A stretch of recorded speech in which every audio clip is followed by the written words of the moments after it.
और अमित शाह ने बीती रात 2 बजे 2 अहम मीटिंग की बीती रात को और गृह सचिव और आईबी चीफ के साथ 40 मिनट तक बैठक।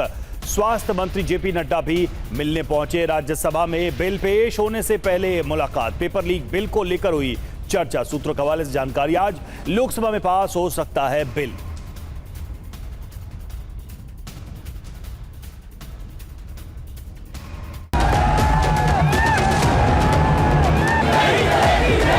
इमरजेंसी से कम अन्याय नहीं कर रहे हैं आप लोग।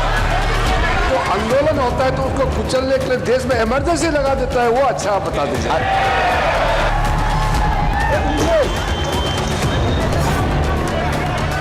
कांग्रेस बोल रही है, जवाब मांग रही है, जवाब दीजिए। पेपर लीक रोकने वाले बिल को लेकर लोकसभा रात 11 बजे तक चली। 9 घंटे तक चली चर्चा में सत्ता पक्ष और विपक्ष के नेता शामिल हुए, लेकिन बिल पास नहीं हो सका। चर्चा के दौरान विपक्ष और सरकार के बीच आरोप प्रत्यारोप चलता रहा। प्रियंका गांधी ने पूछा कि सरकार बताए, पैलेट गन चलाने का ऑर्डर किसने दिया। आदरणीय प्रधानमंत्री महोदय जी को आपके माध्यम से मैं कहना चाहती हूँ कि शायद उन्हें अपने सलाहकार बदलने चाहिए। वे असलियत से एकदम टूट चुके हैं। नई कमेटियां बनाने से काम नहीं चलेगा। इस नई कमेटी में तो एक एक्स-आईबी चीफ, एक आईटी कंपनी के मालिक और एक गौमूत्र के विशेषज्ञ भी हैं।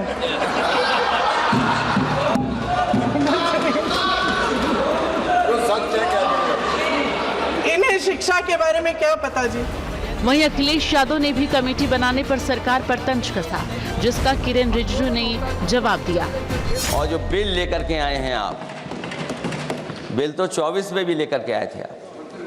जो 24 में बिल लेकर के आए तो उसके बाद नीट परीक्षा का पेपर लीक क्यों हो गया, ये आप बता देना मंत्री जी। आपको एक कानून बनाने के बाद दूसरा कानून बनाना पड़ रहा है, ये क्या वजह है? अखिलेश जी तो समाजवादी है। मैं पूछना चाहता हूँ, छात्रों का आंदोलन के बाद सरकार उनका बात सुन के पार्लियामेंट में बिल लेके आता है, ये अच्छा है, या जो आंदोलन होता है तो उसको कुचलने के लिए देश में इमरजेंसी लगा देता है, वो अच्छा आप बता दीजिए। चर्चा में शामिल असदुद्दीन ओवैसी ने छात्रों पर लाठीचार्ज का मामला उठाया और पूरे मामले को पड़ोसी देशों से जोड़ दिया। आप नौजवानों को छोड़कर उनको अपना रिश्ता खत्म करके आप अगर हुकूमत करना चाहते हैं अंदर 2.5 साल, तो मैं बड़े एतमाद के साथ कह रहा हूं कि आपकी मिस गवर्नेंस की वजह से कहीं खुदा ना खास्ता जो पड़ोसी देश में हुआ वो हरकत यहां पर ना हो जाए। उस आफत की दावत आप दे रहे हैं, ये इसीलिए मैं इस बिल की मुखालिफत करता हूं। मैडम, ओवैसी के अंदर जिन्ना का जिन है, वो शुरू से ये मनाते हैं, लेकिन भारत का युवा नरेंद्र मोदी के साथ है, नरेंद्र मोदी पर भरोसा है। लोकसभा में आज भी इस बिल पर चर्चा जारी रहेगी और सरकार की कोशिश होगी कि बिल आज ही लोकसभा से पास हो जाए। आज की चर्चा में राहुल गांधी भी बोल सकते हैं। उधर प्रदर्शनकारी छात्रों पर दर्ज एफआईआर को सुप्रीम कोर्ट के अंतरिम आदेश को लेकर कॉकरोच जनता पार्टी ने कड़ा विरोध जताया है। सीजेपी को सुप्रीम कोर्ट के आदेश के चौथे पॉइंट पर आपत्ति है। पहले देखते हैं सुप्रीम कोर्ट का अंतरिम आदेश क्या है। सुप्रीम कोर्ट ने सरकारों को पहले से ही दर्ज एफआईआर में जांच जारी रखने और कानून के मुताबिक आगे की कार्रवाई करने से नहीं रोका है। साथ ही अंतिम निर्णय आने तक मामले की जांच सामान्य कानूनी प्रक्रिया के तहत जारी रह सकती है। इसी बिंदु पर सीजेपी ने कड़ी आपत्ति जताई है।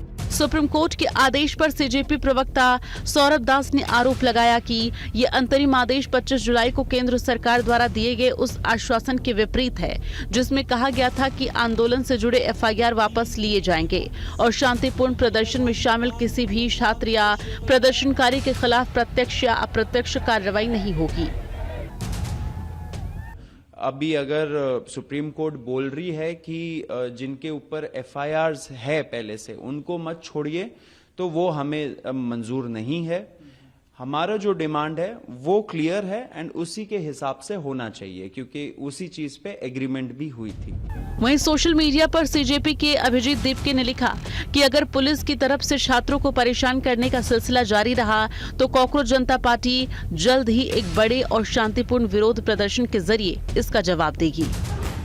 हालांकि बिहार और असम के बाद महाराष्ट्र सरकार ने भी प्रदर्शनकारी छात्रों पर दर्ज मुकदमे वापस ले लिए हैं। इस बीच प्रदर्शनकारी छात्रों पर पुलिस कार्रवाई को लेकर सुप्रीम कोर्ट ने दिल्ली, महाराष्ट्र, बिहार, केरल, मध्य प्रदेश और उत्तर प्रदेश सरकार को नोटिस जारी किया है और राज्यों के मुख्य सचिवों को अगली सुनवाई में ऑनलाइन पेश होने के आदेश दिए हैं।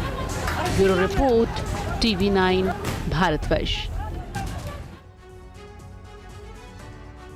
वहीं लोकसभा में एंटी पेपर लीक बिल पर अनुराग ठाकुर ने कहा, कांग्रेस की सरकार में हुए कई पेपर लीक 2006 से लेकर 2013 तक, साल 2006 से लेकर साल 2013 तक हुए हैं पेपर लीक केस।